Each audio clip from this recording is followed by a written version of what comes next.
right, we got a lot to get to. Some good, some bad from so far through opening weekend's first couple games with these Cincinnati Reds. First and foremost, hopefully everybody's enjoying the weekend, enjoying getting baseball back in here. Can't tell you how excited I am to be able to talk some more baseball, some live baseball, not some, coming up for baseball stuff here. But these Cincinnati Reds, they had the Tigers opening series, had to expect, you wanted to expect 2 or 3 wins. The Reds so far, they've split the series between the Tigers. But let's start with some good stuff here, right? Let's look at the positives that the Reds have shown us so far this season. You got Sonny Gray, you got Luis Castillo going out there pitching dominant performances, looking like the 2 aces that they can be on this team. And more importantly, I think, especially in that first game of the season, you seen everybody was getting involved, right? And you include the second day, Suarez, or Galvis, I should say, getting that home run in there as well. Casali's been looking good so far as well. I think it's Senzel and Suarez might be the only 2 guys that have played both games that have been hitless so far. Maybe even more importantly, those big signings in Moustakas and Castellanos, both of them so far going out there and showing they can play some ball for this team. You wanted to see them guys get going early.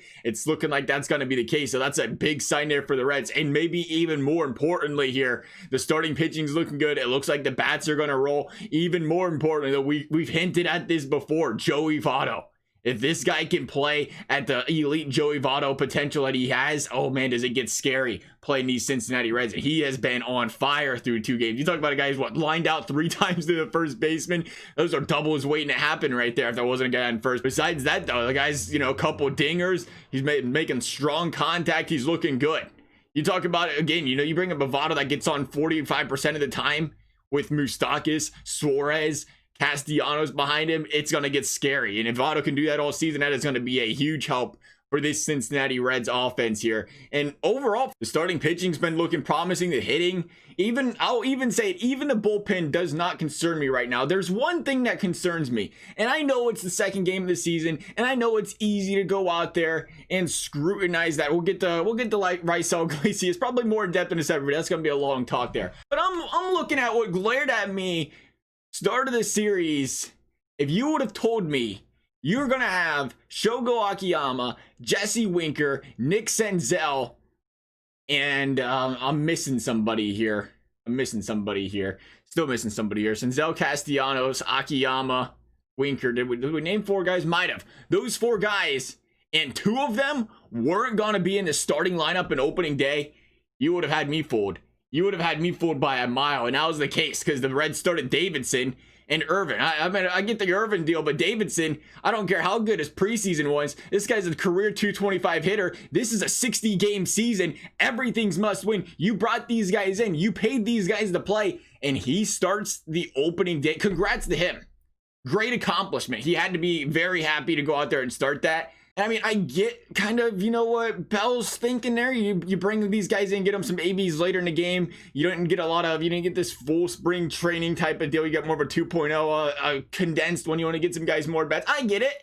But I also get this is a 60-game season, not 162. You can't afford to say, oh, let's get these guys some extra ABs just to get them in the game, which brings up taking out Castellanos. He did the same thing with Castellanos. He was upset about being taken out, understandably so. It's a 4-run game at the time, and you pinch run for Castellanos, and it's a 4-run game. The game's in striking distance. It's the 7th inning. I mean, ultimately, would it end up mattering? No, because Moustakas would hit a home run, and both guys would score right after. It'd be a 6-run game, and the Reds would win it, right? But that brings us the decision making of Bell is going to be even more focused this season. Like, I didn't want to go into this season and sit there and hash on the man. I want to give this guy a chance, right? He's been playing with whatever type of lineup these last couple of years the Reds have had. And I wanted to see this guy get a good, a good script, which is exactly what he's got here, and see what he can do with it. And I'm still questioning the decision making. Does he do that? And he did the same thing with Winker the next day. He had 2 ABs and took him out. These guys needed bats to get rolling. When it's saying spring training, I don't care if it's a spring training team you're playing in the Tigers or not. You got to win these games at all costs.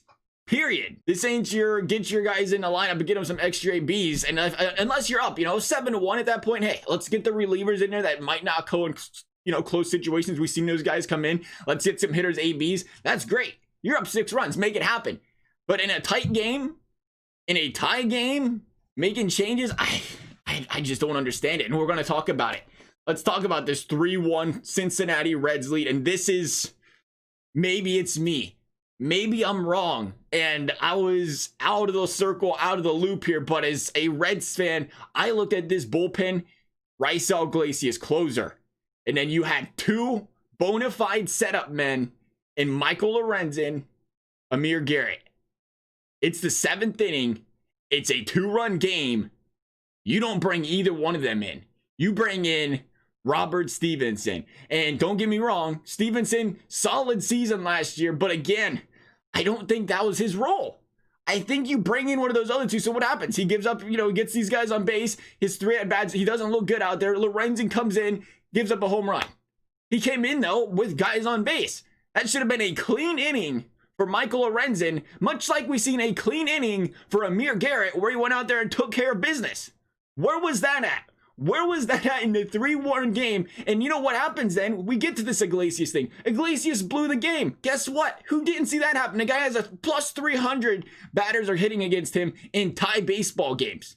I love Iglesias. I want to see this guy succeed as much as possible, but there's no question about it. He is best in safe situations, not close games. And guess what? You bring in Lorenzen for a clean 7th, a Garrett for the clean 8th.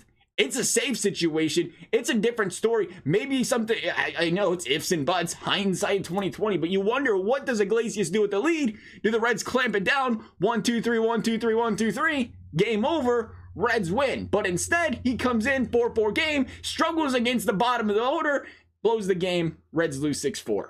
That's my concern. I get it. It shouldn't happen. All 4 of those guys, Lorenzen, Stephenson, Iglesias, Garrett did well. You expect them all to go out there and pitch well, end of the day. But in a shortened season, in a every game's must win, you expect to put your team out there with the best chance of winning. You play the numbers, you play your best players. And I don't get that. That is what's head scratching for me right now.